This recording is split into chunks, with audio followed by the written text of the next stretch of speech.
Olá, eu sou o Renan, tenho 42 anos, sou fundador do Movimento Brasil Livre, ou seja, eu liderei as manifestações pelo impeachment da Dilma Rousseff, do nada, com um escritóriozinho minúsculo lá no centro de São Paulo, com um japonês, à época um japonês fedido, hoje o melhor deputado do Brasil, Kim Kataguiri. Peraí, um japonês fedido? Ele era meio fedido. Não tomava banho ou era falta de perfume? Havia uma licenciosidade dele com a falta de banho. Certo. Hoje limpinho? Hoje limpíssimo e em todos os aspectos, e uma das pessoas mais brilhantes que eu conheci na minha vida e que teve seu projeto de aumento de penas para furto, roubo e receptação sancionado pelo Lula ontem, não sem ressalvas do Lula, que ele não pode ver um bandido que já faz já tem aquela tentação ali, a mão começa a tremer, mas foi sancionado o projeto.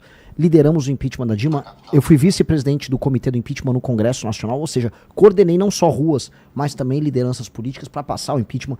Fomos às ruas também para derrubar o Lula, fazer o Lula ser preso no momento em que a Operação Lava Jato corria risco em 2018. Quando precisei fazer oposição ao bolsonarismo junto com o meu grupo, assim eu fiz, perdi seguidores, perdi apoiadores, perdi tudo, quase fechamos o movimento. Fomos alvo de perseguição política.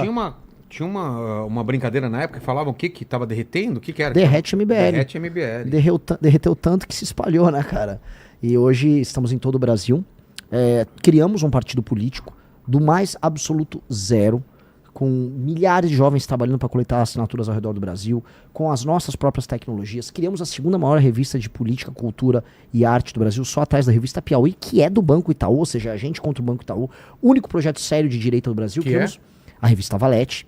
Criamos também o Partido Missão, que basicamente, eu volto a colocar, é o último partido a ser montado com a lei mais difícil no Brasil. O Bolsonaro tentou e não conseguiu. E não é porque foi sabotado, tem nada disso.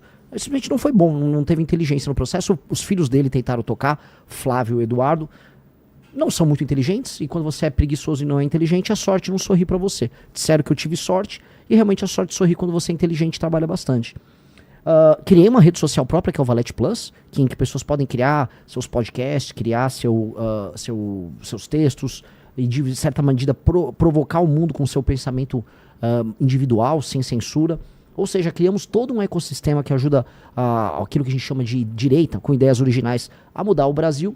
E hoje eu tô aqui, graças a todo esse trabalho de mais de 10 anos, tendo o direito de vir aqui no Vilela. Eu já vim outras vezes aqui como convidado, como quase um especialista em algumas áreas. Alguns temas, né? E hoje eu tenho o direito de vir aqui como pré-candidato à presidência da República por conta desses milhares de jovens que coletaram assinatura pra gente. São pessoas ao redor do Brasil que botaram muita fé no projeto e hoje eles estão juntos, eles estão sentados aqui comigo em certa medida, participando desse sonho de tornar o Brasil, o país que a gente vive, um lugar muito, muito, muito, muito, muito melhor. E ele pode ser. Então, pra mim é uma honra, é uma responsabilidade gigantesca, uma responsa enorme, porque é muita gente, uma molecada muito grande, em todos os lugares do Brasil, botando muita esperança. E às vezes eu acordo no meio da noite assim... Uau, sabe, a pesquisa Atlas mostra, eu estou em segundo entre jovens de 16 a 24 anos, e já dos de 25 a 35 eu tenho de 11 a 14%, dependendo do cenário. É uma responsabilidade muito grande, a gente está encampando o sonho de uma geração e a gente não pode falhar. Então eu tô aqui com esse sonho aqui para carregar. Eu queria começar então para você fazer uma análise para a gente, econômica, sociopolítica, sei lá, a mais abrangente possível daquele Brasil que você tinha no Vem Pra Rua, que é esse início, né, o pontapé inicial, para o Brasil que a gente tem hoje. O que mudou, o que continua igual? Bom, pois bem, uma análise de 2014 para cá, né? Isso. Em certa medida, as pessoas saíram em 2013. Você tava com quantos anos? Eu tinha 29, 30 anos quando eu comecei o MBL. Tá. Eu era um dos mais velhos, o Kim tinha 18, 19 anos. Moleque, né? Moleque. E as pessoas saíram às ruas em 2013, e em 2013 era assim uma revolta contra o sistema. Já faz muito tempo, parece que... Ela começa... Não tinha cor ideológica. Até começa com a esquerda, mas ela não tinha sim. cor ideológica. Ela começou como um fenômeno, esse fenômeno toma as ruas do Brasil para mostrar assim, nós estamos com raiva de algo que a gente não sabe descrever. Quando o MBL surge, aí já em 2014, a gente direciona, não, esse governo é um governo corrupto, há um escândalo de corrupção gigante que a Lava Jato está descobrindo, e nós precisamos derrubar esse governo e administrar o Brasil com novas ideias.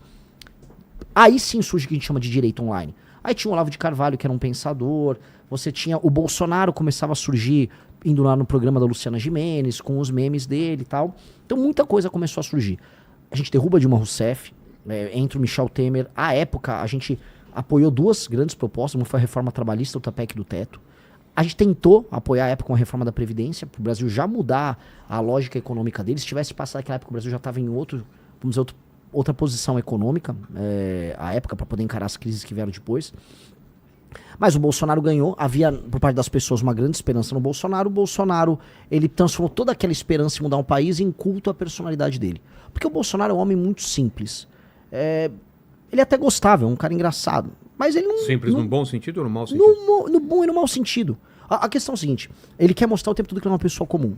Mas para você ter feitos extraordinários, você precisa ser uma pessoa com qualidades extraordinárias, que são qualidades incomuns. Se você põe uma pessoa incomum para fazer uma cirurgia no seu cérebro, essa pessoa vai fazer uma besteira, ela não tem qualidades especiais. O Bolsonaro nunca teve essas qualidades, as pessoas gostavam dele por ele ser simples, por ele ser engraçado. Ok, só que quando ele precisava lidar com crise, ele não sabia o que fazer. E mais, ele tinha preocupações com os filhos, se o filho corrupto aqui ou o filho corrupto ali, ele iria se dar mal, então ele precisava proteger. Na prática, ele traiu essa esperança das pessoas e a gente se manteve brigando. E acho que você fez muita cobertura desse período, 2020, 21, 22. E ele perdeu a eleição pro Lula, como era esperado. E aí veio um governo de esquerda e a gente volta, e isso que a gente amarra todo o ciclo. A gente volta para 2015, quando a Dilma ainda estava no poder. A gente volta assim, como é que pode o PT ter retornado ao poder, mesmo o PT ter sido chutado pelas pessoas às ruas em 2016, 17, 18? É porque naquela época, em 16, 17, 18, tinha uma coisa que a gente não tem mais hoje. Tinha esperança que o Brasil dava pra ficar diferente, então as pessoas saíram às ruas, porque elas acreditavam que se tirasse o PT do poder, dava pra ter algo diferente, e as pessoas defendiam pautas e não cultuavam uma pessoa. Então quando a gente defendeu pauta, a gente defendeu a Lava Jato, o impeachment da Dilma, reformas, prisão do Lula, e tudo isso aconteceu. Quando os brasileiros passaram a apoiar apenas a pessoa, que era o Bolsonaro, o Brasil perdeu. A Lava Jato acabou, o Lula voltou, e aí a gente tá hoje com o Brasil sem esperança nenhuma, a ponto de ter o maior escândalo de corrupção da nossa história acontecendo agora, que é basicamente o escândalo do Banco Master, e ninguém quer sair às ruas, porque ninguém acredita mais em nada. E esse é um momento que o Brasil não tem nenhuma esperança. O brasileiro, ele perdeu esperança em absolutamente tudo.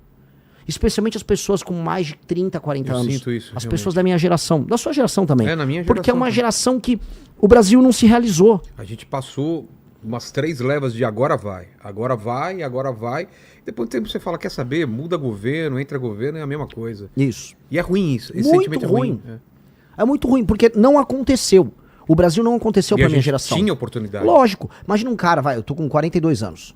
Um cara da minha geração achava assim, vou fazer a faculdade, estudei, fiz a faculdade, vou arrumar um trampo, vou crescer na empresa, talvez mude pra outra pra ter uma promoção, vou comprar uma casa, casei. Não aconteceu isso. Não aconteceu. Essa geração minha, já em 2008 teve uma crise, então teve a crise mundial em 2008, o Brasil teve uma outra crise em 2013, 14, 15, crise econômica, então essa pessoa perdeu tudo, aí quando viu esse cara que fez a faculdade tá tendo que fazer Uber pra sobreviver. E aí ele, não, agora é Bolsonaro, agora vai, aí não foi. Aí volta o Lula e fala, vou te dar uma picanha. Picanha? E não teve picanha nenhuma também. Então esse cara acha que viver no Brasil é uma desgraça, e aí o que tá acontecendo? As pessoas estão indo embora do Brasil. O Brasil, que sempre foi um país de imigrantes, um país assim, especialmente se você é do centro-sul do Brasil, você provavelmente vai lembrar que seu avô ou sua avó veio de algum lugar diferente do mundo. Hoje não é mais assim, o brasileiro vai embora. O brasileiro tá procurando emprego em outros lugares. E isso tá acontecendo porque as pessoas perderam a esperança do Brasil. Aí são piadas, o Brasil é um bostil, o Brasil não vai dar nada, ou o Brasil é um cachorro caramelo. Aí o PT se aproveita disso. Não, é a soberania com o cachorro caramelo. Pô, cara, a gente não é isso. A gente perdeu essa energia vital que poderia fazer a gente ser uma das grandes potências do mundo. E aí o que eu tô tentando fazer? Eu acredito muito. Eu sou meio louco nesse sentido. Cara, o Brasil tem tudo pra ser um dos 5 maiores países do mundo. E por que tem tudo pra ser? Esse é o cálculo que eu jogo pra todo mundo que é negativo. O Brasil tem um monte de problema. A gente tá com uma janela de oportunidade incrível aí pela frente. Exatamente, Vilela. Exatamente. Terras raras. O Brasil, antes de eu chegar na Terra Rara, o Brasil tem um dos maiores territórios do mundo? Sim. Assim como a Austrália, assim como a Rússia, assim como os Estados Unidos, assim como a Índia, assim como a China. Mas tem uma diferença. Calma, vou chegar aí. 2, o Brasil tem grande população? Sim, tem mais de 200 milhões de habitantes. 3, o Brasil tem uma economia grande? Deveria ser maior, mas é top 10. Então, das grandes nações do mundo que dão um checklist nisso aí, são poucas que vão chegar nesse enquadramento. Eu colocaria 5 e incluiria a União Europeia como 6º. Que China, Rússia, Índia, Estados Unidos, Brasil e União Europeia. Vamos botar assim. Então, o Brasil deveria jogar nessa liga. Essa é a liga do Brasil jogar. Além de tudo, o Brasil tem energia disponível abundante, de todas as matrizes, especialmente as mais limpas. Isso inclui urânio, isso inclui energia nuclear, que não tem que ter tabu de falar em usar. O Brasil tem terras agricultáveis. Não é igual, pô, tem um grande pedaço aí da Groenlândia. Você não vai plantar na Groenlândia. A gente tem recursos hídricos abundantes. A gente tem petróleo. A gente tem um clima quente que permite que você tenha, por exemplo, 2 safras no ano. Ou seja, o Brasil é um país abençoado nesses termos. Água, cara, demais. Descobriram debaixo da Amazônia água por não sei quantas décadas aí para a humanidade. Então, onde eu vou chegar? Em condições normais de temperatura e pressão, se a gente não se sabotar, a gente é top 5 no mundo. Agora, se você perguntar para qualquer brasileiro se o Brasil é hoje uma nação que tem condição de sentar na mesa com os grandes, as pessoas vão dar risada. A gente acha que a gente é ridículo, que a gente é um país eco. Pois bem, a gente precisa de um plano. O problema do Brasil é um problema de liderança. É como se a gente fosse um time de futebol que tem bons jogadores, mas o técnico é um imbecil. E este é o grande problema do Brasil. Nós escolhemos a pior comissão técnica assim, possível. E em todos os termos, não estou falando só do Lula, do presidente da República. Eu estou falando, por exemplo, que o Tribunal de Contas da União, ou nomeações para órgãos que as pessoas nem sabem o nome, vão ser feitas por figuras que vêm dos piores estados em termos de administração do Brasil. O que eu quero dizer? O Maranhão, o Amapá, o Acre, que são lugares mal administrados. Os lugares onde tem muita corrupção, onde uma parte dos municípios não se sustentam, eles mandam mais do que São Paulo. E aí os lugares mais mal administrados colocam os políticos que mandam em tudo. Então, tem algum sentido em eu pegar, por exemplo, montar a comissão técnica da seleção brasileira com jogadores que estão na Série C, que foram rebaixados? Com um técnico, com massagista, com fisioterapeuta? Não, não faz sentido. Mas é o que a gente faz na política. Então, um estado... Eu visitei o Maranhão. Beijo pra todo mundo do Maranhão, vocês sabem que eu tô falando verdade. A galera do Maranhão sabe que eles são administrados pela pior classe política do Brasil. Dito isso, eles mandam muito mais do que administradores públicos e políticos e lideranças de estados mais bem administrados. Santa Catarina, por exemplo. Então, o que faz com que o Brasil ele seja tão desequilibrado? Nós temos um sistema político antigo que ele valoriza a ocupação de espaço e não a entrega de resultado. E a população, e aqui eu vou perder voto, mas vamos lá, aqui nós temos que... Tô no Vilela, cara, tô em casa, aqui eu vou falar o que eu penso mesmo. A população não sabe avaliar. E onde eu rodo no Brasil, a população não sabe avaliar. Culpa do que é isso? Diversas razões. A população não sabe avaliar que é importante para ela ter saneamento básico. Essa é a primeira coisa, porque é uma obra que fica debaixo da terra. Ela sabe que tem esse problema. Não sabe. Por que isso não reverte no voto? Porque ela não sabe. Não, mas ela sabe Não que tá sabe, uma merda aqui. não sabe. Vilela, ela não sabe. Ela sabe que não tem segurança.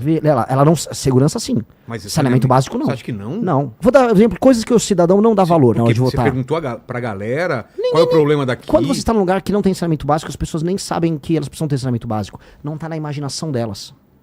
O valão de esgoto tá do lado da casa delas e ela tá tão acostumada com aquilo que aquilo é a vida dela. A vida dela tem um valão de esgoto, faz parte. Que o lixo largado na rua, pô, toda a rua vai ter um lixo largado. Então quando essa pessoa sai do estado dela, ou da casa dela, da rua dela, humilde, ela vai, por exemplo, vamos dar um exemplo, o cara saiu do interior do Maranhão, e aí ele foi pra uma cidade de Santa Catarina que é mais bem cuidada. Ele nem compreende o que tá acontecendo ali. Porque aquilo tá fora do escopo de imaginação dele. Que é mais ou menos parecido quando a gente, que é de capital, vai pra outro país. Oh, exato. Fui pra China agora e você vê as ruas tão limpas, com tanta gente na rua, você fala, cara, como podia ser assim no Brasil? Exato. Então, as pessoas não imaginam. É um problema de imaginação. Outra coisa, eu falei, saneamento básico, ninguém dá valor. Só que eu sei esse problema. Eu rodei o Maranhão, e aí eu já tinha falado, Renan, aqui tem muito problema de saneamento, cuidado pra tomar um suco, que eles vão bater com a água da torneira. A água da torneira, ela vai no fundo vindo do poço, que vai pegar um lençol freático, num lugar que não tem saneamento. Doença. Toda minha equipe pegou diarreia. Todo mundo. Tomando, às vezes, um suco, ou você pediu uma Coca-Cola, pediu um gelo. O gelo foi feito ali no... Aí você pegava. E a população, infelizmente, acaba se acostumando, porque a população foi tratada como bicho a vida inteira. A população não foi respeitada a vida inteira. Aí essa população migra para outros lugares. Aí você tem esses conflitos regionais. A galera vai de Goiás, tá me ouvindo, a galera de Santa Catarina, a galera do Paraná. Começa a receber migrantes de outros lugares. Os migrantes não estão adaptados ao modelo de vida deles. E dá briga. Dá briga. Porque eles vêm com um sistema cultural em que eles não foram tratados como cidadão. Então a gente tem que entender assim. O eleitor não dá bola para saneamento básico. O eleitor não dá bola para educação. Nenhuma. O eleitor não dá valor para educação. A educação não faz parte nem de longe da decisão de voto do eleitor. A educação não é considerada um valor intrínseco pelo eleitor. E deveria ser o principal. É lógico, mas as pessoas não entendem, porque a maior parte das pessoas nos lugares mais humildes, quando ela vive, ela entende assim, a escola já era ruim, a vida dela, ela passa pela escola, a vida dela não melhorou naquilo. Ela não entende que aquilo é uma mola propulsora. Quando vieram pessoas de outros países, imigrantes pra cá, que vieram de culturas em que a educação já era dada em alguma medida como valor, eles deram mais valor e levaram vantagens nisso. Eu dou sempre o exemplo da minha mãe. Quando eu era criancinha, eu me alfabetizei muito rápido. Minha mãe me ajudava, ela sentava. Minha mãe era uma mulher de classe média, jovem, meu pai trabalhava, ele era um cara de classe média, ambos tinham se formado, tinham estudado, e eu tive o privilégio de ter minha mãe me ajudando quando era criança. E outras crianças não tiveram esse privilégio, porque a mãe, às vezes, é uma mãe solteira, não tinha grana pra bancar isso, precisa trabalhar, precisava ralar, e ao mesmo tempo aquela mãe não entendia como eu cobro a escola pro meu filho ter uma educação melhor. Muitas mães, quando falam em escola, ela fala merenda. Por quê? Porque ela quer saber se o filho dela tá comendo.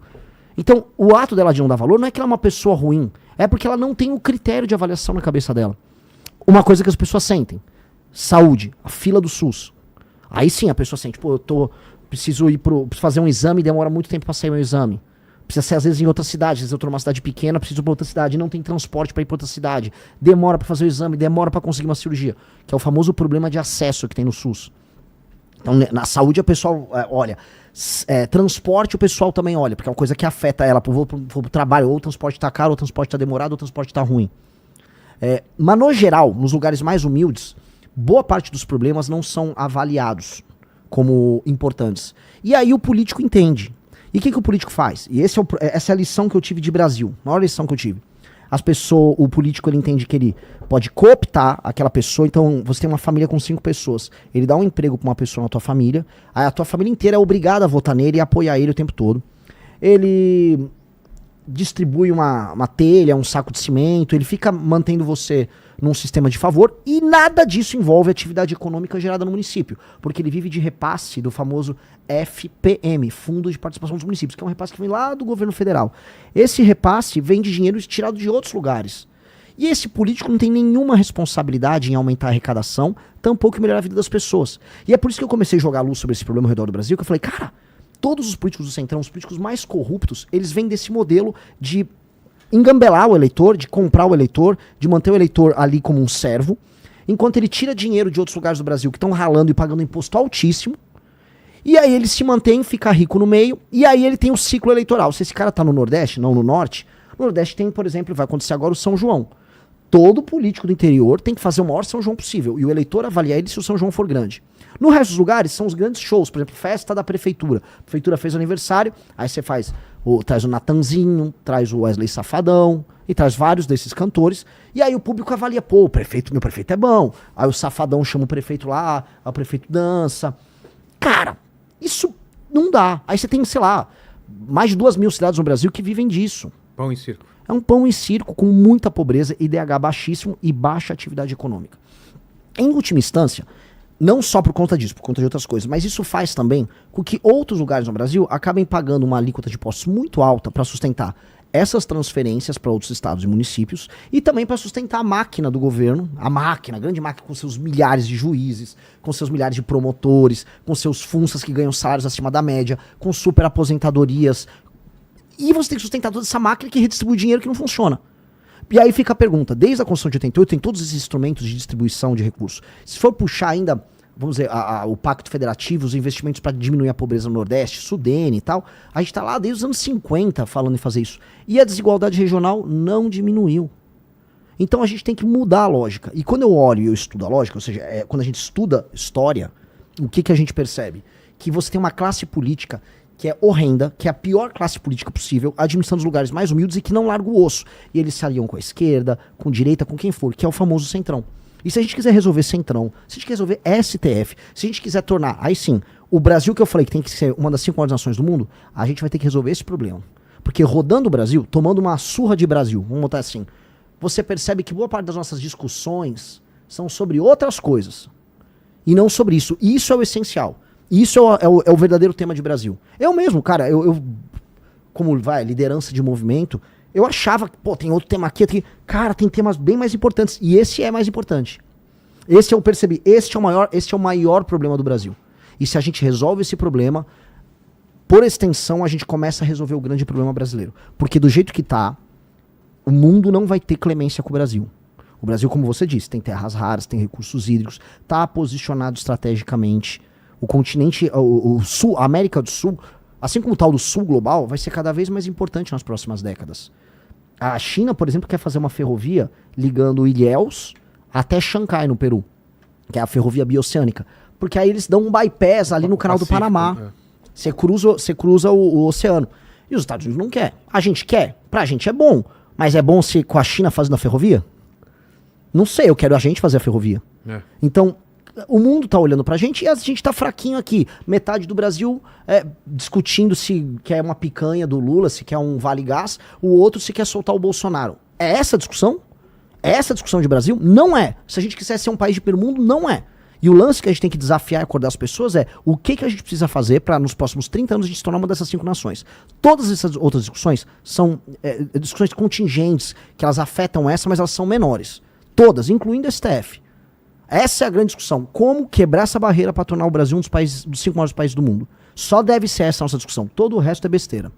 Se você gostou do vídeo, não se esqueça de deixar o like e se inscrever no canal. Te vejo no próximo vídeo.